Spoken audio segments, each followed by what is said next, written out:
La charia pour toi, mais pas pour moi, semble être le thème récurrent du régime islamique. Et cette semaine, Marco Rubio a dit: non mec, j'en ai assez. Pour ceux d'entre vous qui ne le savent pas, la République islamique a cette étrange tendance à tuer des gens parce qu'ils ne croient pas ou ne soutiennent pas la charia. Mais quand il s'agit de leurs propres membres de famille, ils reçoivent littéralement un passe-droit. Et voici exactement ce qui s'est passé. Marco Rubio a publié ceci. Jusqu'à récemment, Hamida Soleimani Afshar et sa fille étaient titulaires d'une carte verte et vivaient dans le luxe aux États-Unis. Afshar est la nièce du défunt général de division iranienne, Qassem Soleimani. Elle est également une partisane déclarée du régime iranien qui a célébré les attaques contre l'Amérique et qualifié notre pays de grand Satan. Oh, c'est merveilleux. Cette semaine, j'ai mis fin au statut légal d'Afshar et de sa fille et elles sont maintenant sous la garde de l'ICE en attente d'expulsion des États-Unis. L'administration Trump refuse que le pays devienne un refuge pour des étrangers soutenant un régime terroriste anti-américain. Et tout ce que je peux dire, c'est bravo Marco Rubio, bravo, bravo, tu es là dehors à mener une guerre contre la République islamique et tu as des gens dans ton propre pays qui disent que ce n'est pas une mauvaise chose. Mais il ne s'agit pas seulement de gens. Tu as la nièce de Qassem Soleimani, l'une des personnes les plus importantes qu'Amérique ait jamais éliminées, l'un des plus grands régimes terroristes. Mais ce dont je veux vraiment parler ici, c'est de l'hypocrisie de tout cela. Pas de Marco Rubio, mais de cette merveilleuse dame juste ici qui, comme vous pouvez le voir, est belle, sensuelle, éblouissante et tout le reste. C'est ce que vous imagineriez de la fille de la nièce du dirigeant du régime islamique, n'est-ce pas? Je veux dire, il se trouve qu'il est le commandant de la force Al-Quds, mais ça, c'est sa nièce, d'accord? Elle soutient le régime iranien, comme nous l'avons dit, elle vit aux États-Unis et publie ce genre de contenu alors que le régime islamique exécute des femmes qui osent ne pas porter le hijab. C'est tout simplement insensé. Mais ce sont ces 2 poids, 2 mesures constants que nous voyons de la part du régime islamique qui laisse son pays vivre dans une pauvreté absolue, tout en s'enrichissant de plus en plus grâce au pétrole. Et c'est un peu fou. Mais il n'y a pas que Qassem Soleimani.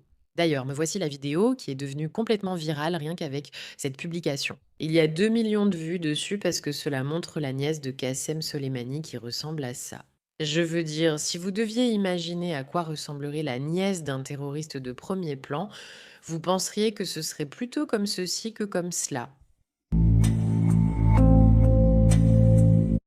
Elle a d'ailleurs supprimé cette publication maintenant. Sans surprise, parce que les gens n'étaient pas très contents. Mais c'est quoi ce truc, les gars? Écoutez, je suis totalement pour que les femmes célèbrent la liberté et portent dans ce qu'elles veulent sur la tête, peu importe ce que c'est. Je ne soutiens pas ceux qui prônent la République islamique tout en s'habillant ainsi. Où est ton hijab, ta burqa, ton sac poubelle? Je ne comprends pas. Voyons ce que cette personne dit. Colin Rugg, nouveau, la nièce et la petite-nièce du général iranien assassiné Qassem Soleimani, auraient mené une vie luxueuse à Los Angeles avant d'être arrêtée par l'ICE. Hamida Soleimani Afshar, la nièce, aurait salué les attaques iraniennes contre les soldats américains. Avant de poursuivre, bienvenue dans Pushback, je suis Mehraka, votre animatrice. Nous en avons assez de la folie des médias traditionnels partout dans le monde. Comme l'indique le titre, nous sommes ici pour riposter. Alors si vous aussi vous voulez riposter, rejoignez-nous, cliquez sur le bouton d'abonnement. N'oubliez pas d'aimer, de commenter et de parler à un ami, faites votre part. Mais nous essayons vraiment de faire une différence. Si cela vous semble juste, rejoignez-nous. Nous avons hâte de vous accueillir. Continuons la lecture. Pendant que vous viviez aux États-Unis, vous avez fait la promotion de la propagande du régime iranien, célébré les attaques contre les soldats et l'armée américaine. C'est ce que nous avons dit. Lisez bien. Afshar, 47 ans, a obtenu l'asile en 2019 et une carte verte sous l'administration Biden en 2021. L'administration Biden a donné une carte verte à la nièce de Qassem Soleimani. Je veux dire, et pour ceux qui ne s'en souviennent pas, Qassem Soleimani était l'un des officiers militaires, l'une des plus grandes figures des gardiens de la révolution islamique, qui font évidemment partie de la République islamique, et il a été tué par une énorme frappe de drone américaine ordonnée par le président Donald Trump lors de son premier mandat en 2020.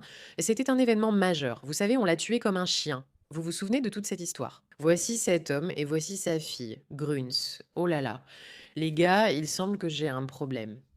Je veux dire, à ce stade, avec ce que nous savons de l'islamisation, il pourrait probablement être sa fille. On n'en sait rien, mais ça ne me surprendrait pas.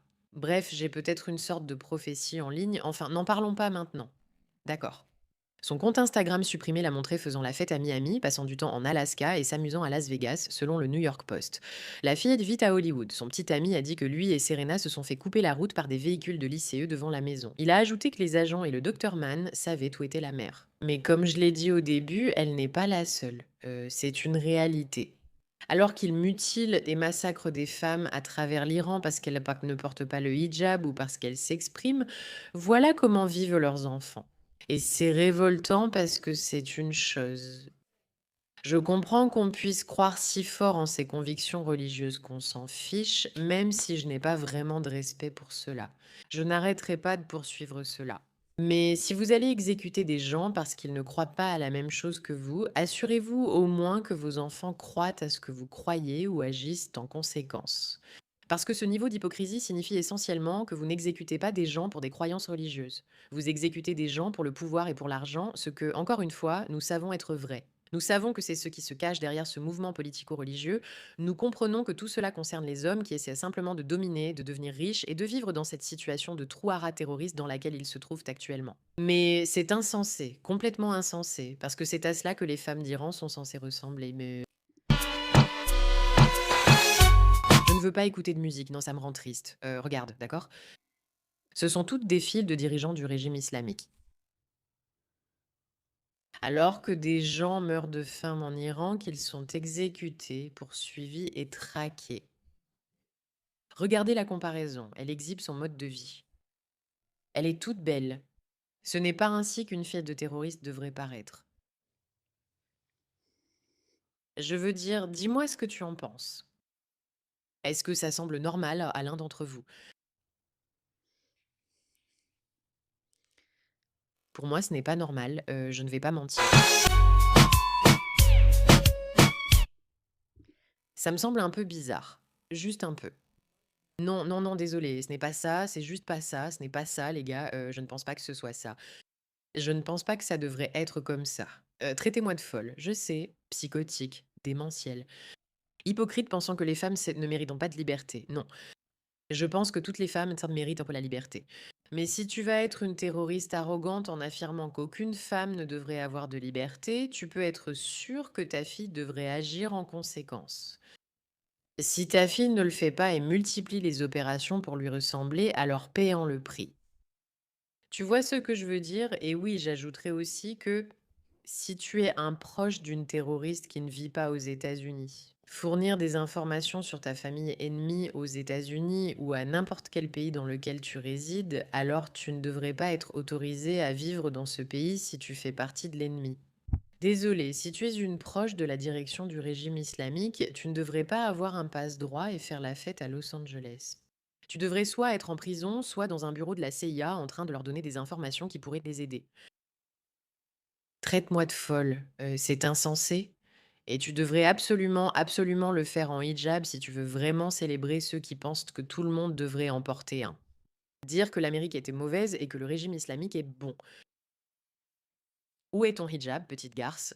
Où est-il? Bref, merci pour ton attention à ce sujet, Mato.